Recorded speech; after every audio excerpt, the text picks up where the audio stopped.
Welcome to the Common Man Football Show. My name is James Coburn, and today's episode, college football is officially back. And with that, my focus goes to a lot of different areas in many ways. I watch more film every single week. I get into a schedule rotation of watching college football prospects, doing film grades, posting those grades on my blog. And then doing a lot of other kind of stuff. And then, of course, doing NFL stuff also. But this is going to be one of those things. I'm going to shoot for every week, doing a video on Fridays, maybe Thursdays, Wednesdays, somewhere around there. Basically giving you my top 5 games that you should watch in terms of college football when it comes to 2018 NFL Draft prospects. And then also talking a little bit about the prospects that are in those games as to why you should watch those particular football games. I know some of you guys, this doesn't really apply. You're more focused on the NFL or all this kind of stuff. But I do think that, this is content that I want on this channel.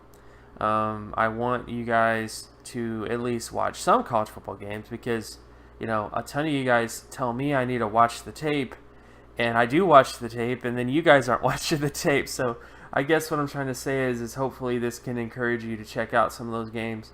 And even if you don't check out all the games, at least check out one of the games for some of the prospects that I'm mentioning because I think it's very important for you to do that.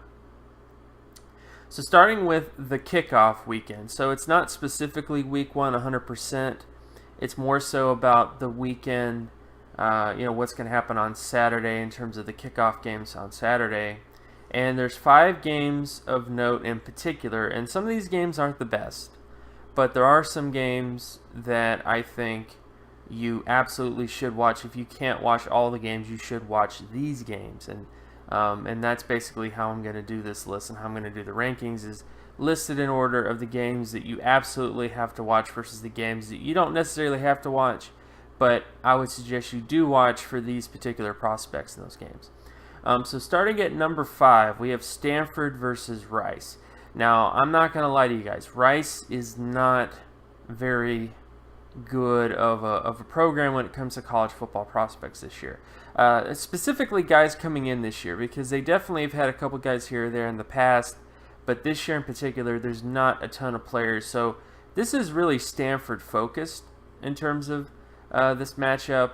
And the 2 prospects in particular that if you don't catch them, if you don't catch Stanford versus Rice, keep these names in mind. And the 2 guys in particular is Harrison Phillips, the defensive tackle / defensive end from Stanford, and David Bright, who is basically the offensive guard, interior offensive lineman of Stanford. These are 2 guys who popped especially off of film when I saw them. David Bright is kind of the classic power guard, pulling, getting him out and open, has fairly good explosiveness to his hips and to his ankles. While Harrison Phillips is, in many ways, he's not the classic sort of J.J. Watt-esque monster man, like he isn't like a tremendously freaky athlete guy, but he is more athletic than you think he is.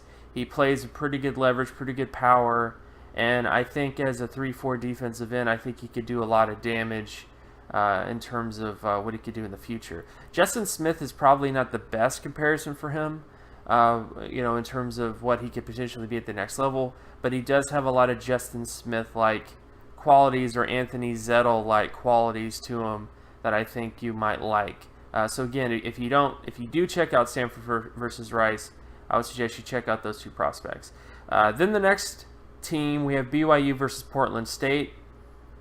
2 main prospects there to check out if you do get a chance to watch this game. One is Tijan Kamara. He's the offensive center for BYU.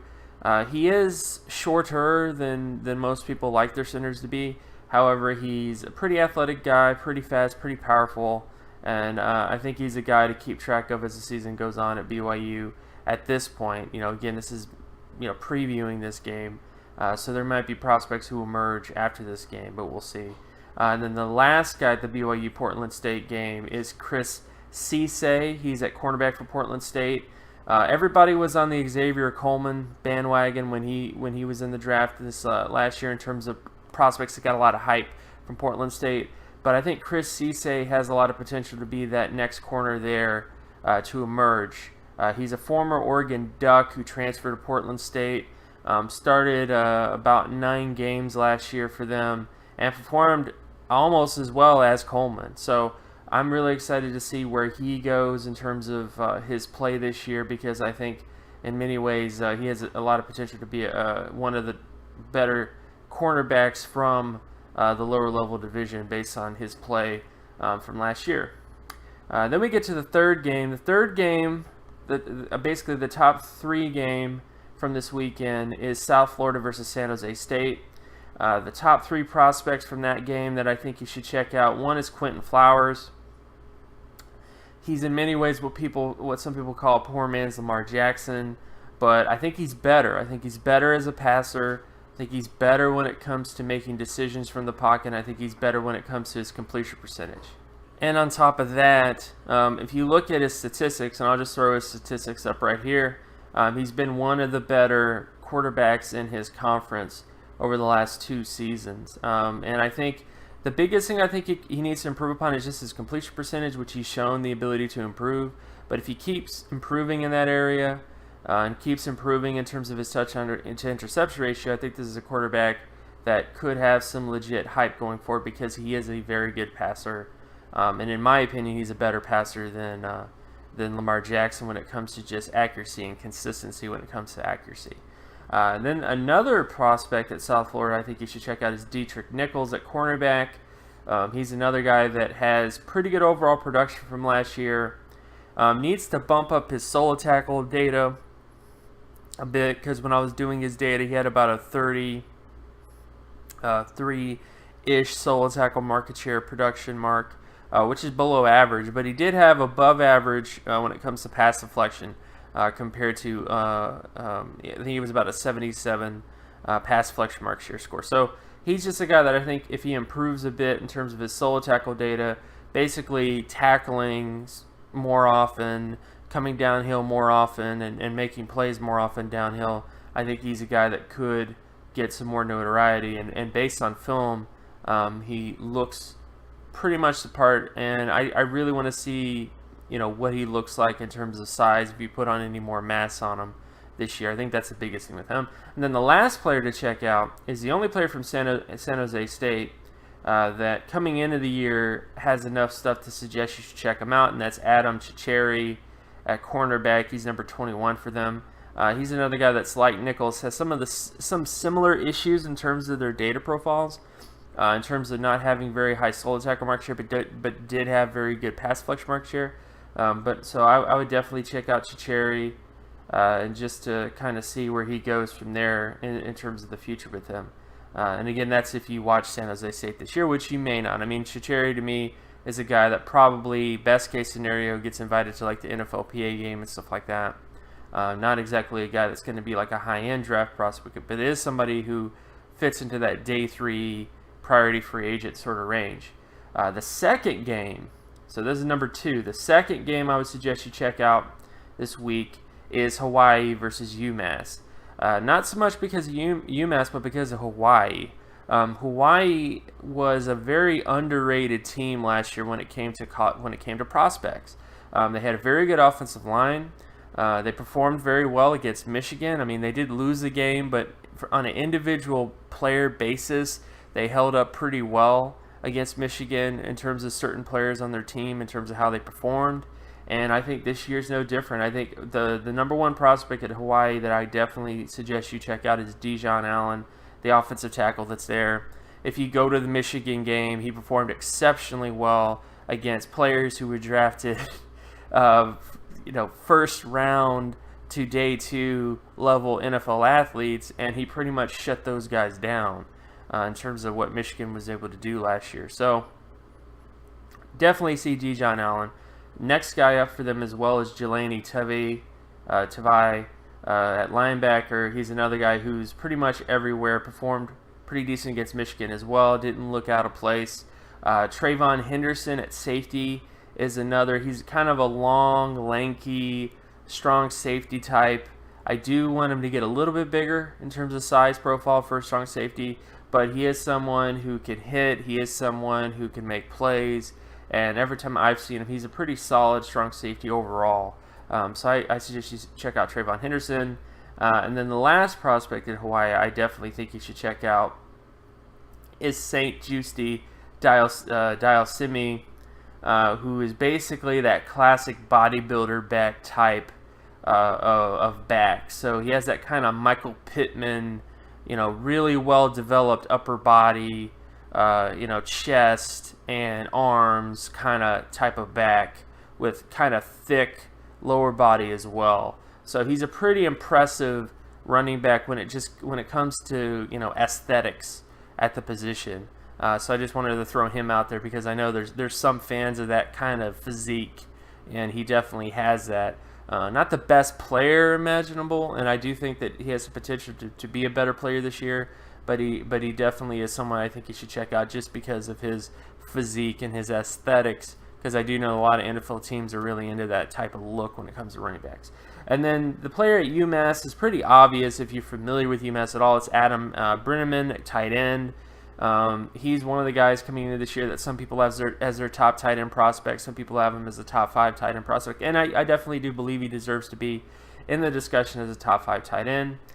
He's not somebody that I would ever consider to be a first-round tight end prospect, nor even somewhat of a day 2 tight end prospect, and that's just because I have different standards when it comes to the tight end position.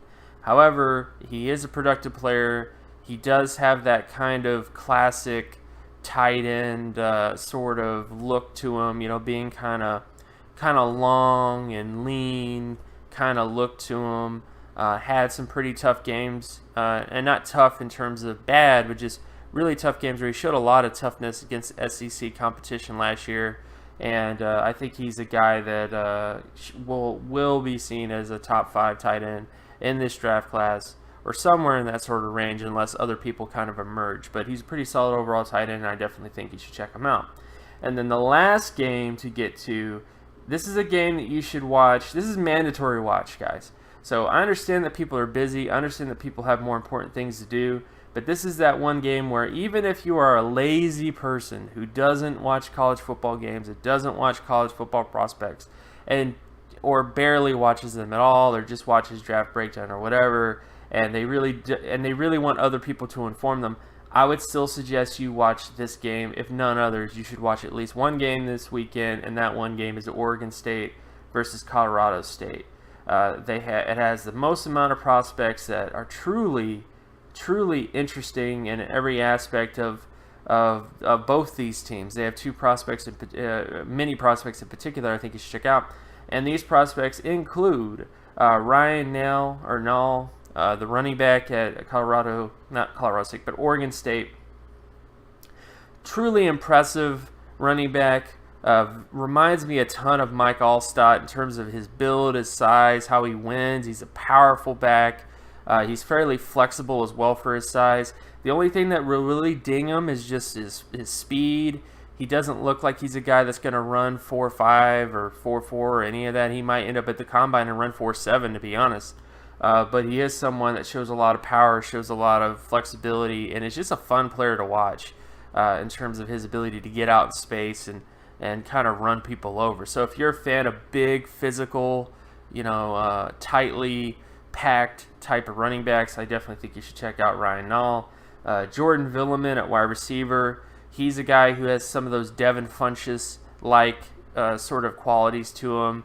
Hasn't been able to be a consistent player for them over the last couple of years, except for his early years. But I think this is a year, since this is his last year, I hope that he really breaks out this year because he did show a lot of promise earlier in his career.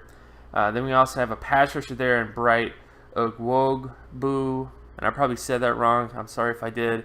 But he's definitely a very good pass rusher for them. Kind of a hybrid pass rusher. Could be a Sam linebacker based on his size, but he's okay. He's a pretty solid overall player.